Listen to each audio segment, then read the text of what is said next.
Where's the Fort Knox audit? Where's Anthony Weiner's laptop? What about the Epstein files? What about the USS Liberty? What about 9/11? What about the trillions of dollars missing announced right before 9/11? What about Hillary Clinton being arrested? What about COVID? COVID totally destroyed our economy. They printed trillions of dollars during COVID. And we can't forget about, the clot shots and people losing their jobs for not taking them, and people in the military being dishonorably discharged for not taking them. And was it even real? Was anything about that even real? I don't mean like, did we all sit in our house for 2 months and were the seed departments and grocery stores closed, and the clothing and toy departments? Yeah, that was real, but was anything they told us real? I don't think so. I mean, that's like 101 there. So the whole whataboutism, it really, by the way, I had to come in because my neighbor was mowing the field and it was making me sneeze. It's such a nice day outside too. I'll take you out there in a minute. But was any of it real? And the whataboutism, it just annoys me, and I'm the #1 perpetrator of it. And because the whataboutism is just like the dangle of a carrot in front of your face forever and ever, amen. The JFK files, for example, is a prime example of that. Everyone pretty much has their mind made up about what happened, and they say they're going to release these files only for them to be completely blacked out, redacted. I just get so annoyed with the whataboutism because I'm guilty of it myself, and I just want to shake myself and be like, snap out of it, dummy. Of course, they're never going to come to a conclusion with the JFK files. Of course, they're going to string this along forever. Because one, it harvests your attention and energy and emotion, and 2, you put your trust in somebody who you think will reform or who will bring justice, who will arrest Hillary Clinton, and and everything will be like rainbow unicorns and butterflies. Well, maybe not rainbow unicorns. It's kind of like Canada up there. But I feel like the thing I want to tell everybody, and I don't get to in my videos because it's not really like me inserting my opinion. I'm giving you the history and giving you what you need to know to connect the present and the past. But there's no reform of something completely and totally rotten.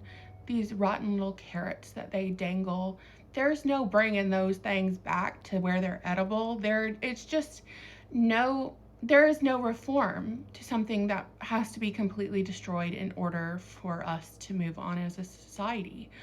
And that in itself, I've touched on so many whatabouts. Like, those are only symptoms of the larger problem. I think that's part of it. The media, the social media, the algorithms, if you will, are so heavily focused on keeping you in one mindset, and cul-de-sacking you, if you will. And this cat only loves me when I have my hair down. She otherwise doesn't pay any attention to me. I think that's part of it, where you're not bettering yourself. You're not focused on your family. You're not focused on anything besides these distractions. Then there's another aspect of it, because I'll never really subscribe to learn helplessness on this channel. A lot of aspects of the American Revolution, like, these people were pissed. They were pissed and they were going to do something about it. They didn't have a computer screen to distract them, or like a phone to distract them and keep them, soft. Is his story history? Is it all fake? I like to think some aspects of it are real. And that one in particular, I like that story a lot. Are we still a part of the British government? Maybe. Did we become, a corporation, part of the corporation in 1871? I still think there's merit in having that kind of American spirit. The spirit of, we're not going to take this, and this is bullshit, and if I am part of the corporation, then, you know, no amount of Epstein files or JFK files or, well, we're definitely working on this or blah blah blah, and then never seeing results. You know, it's the equivalent of like The Office having beer Fridays and like a popcorn machine, and they think these little half measures are the equivalent of paying you a higher salary and like making you a happier little worker bee, a little debt slave, but they're not. And you need to voice that.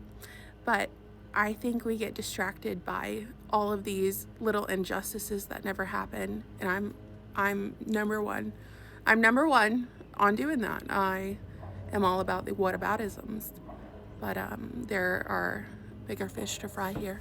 Okay, let's go on a little adventure to my 4 fruit tree. It's got a peach, a ladybug,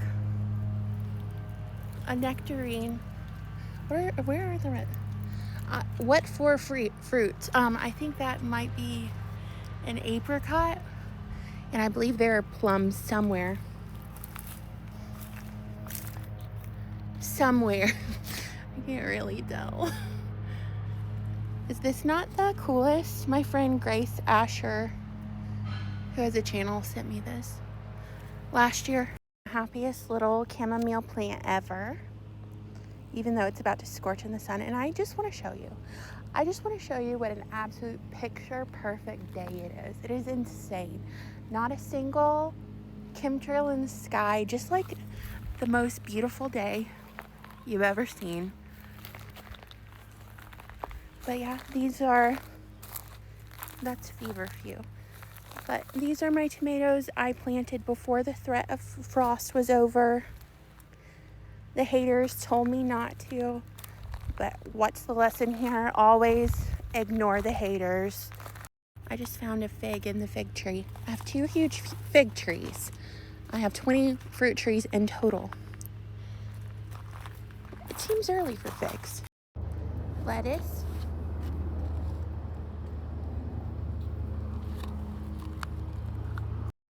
I need a parting message, something to close this video out. And that would probably be, you know, grow a victory garden, plant a tree, there's still time. Get some chickens, get some farm animals. Heck, you know, if you can't do any of that, get some cats.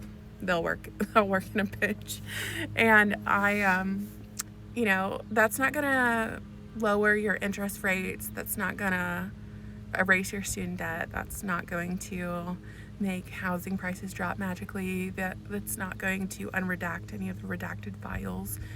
It's not going to make the government any more trustworthy, but it will make you feel better.